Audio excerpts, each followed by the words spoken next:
Elite Maths Pro, qui dit mieux, l'affaire est complètement dans le que ça. Alors bienvenue une fois de plus sur notre chaîne YouTube Elite Maths Pro.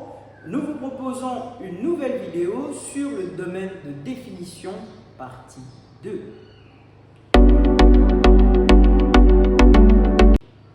Dans cette nouvelle vidéo, nous allons nous concentrer sur la détermination du domaine des définitions des fonctions dites polynomiales. Une fonction polynomiale est une fonction qui est définie de la manière suivante.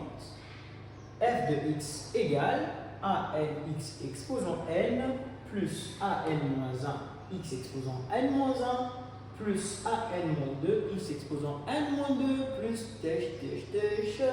plus A1x plus A0 en sachant que tous les AN, AN-1, AN-2, A1 et A0 sont des nombres réels. Pour mieux comprendre la détermination du domaine des définitions d'une fonction polynomiale, partons d'un exemple. Considérons la fonction f de x égale x carré plus 3x plus 4. Je vous invite à déterminer le domaine de définition d'une fonction polynomiale en procédant par expérimentation. La question principale que nous nous posons est la suivante.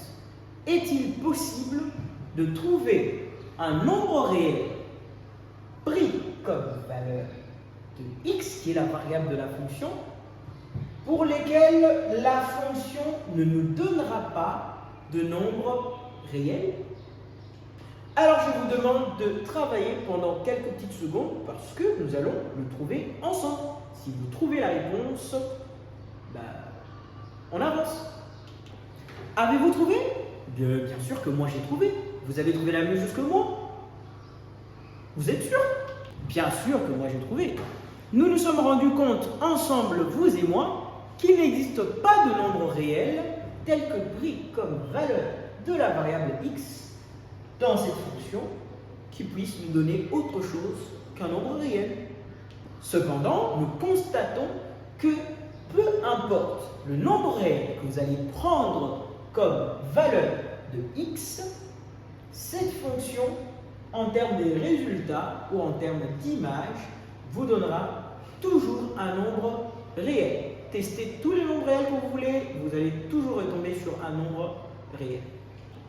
Ainsi, nous déduisons que chaque fois que vous êtes en face d'une fonction polynomiale, sachez-le très bien, le domaine de définition de cette fonction polynomiale à coefficient de R est toujours égal à l'ensemble R des nombres réels. Pas besoin de calculer.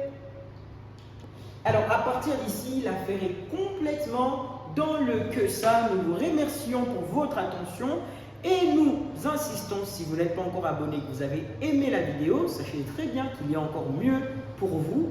Alors, abonnez-vous, partagez le lien partout dans le monde. Nous sommes là pour vous.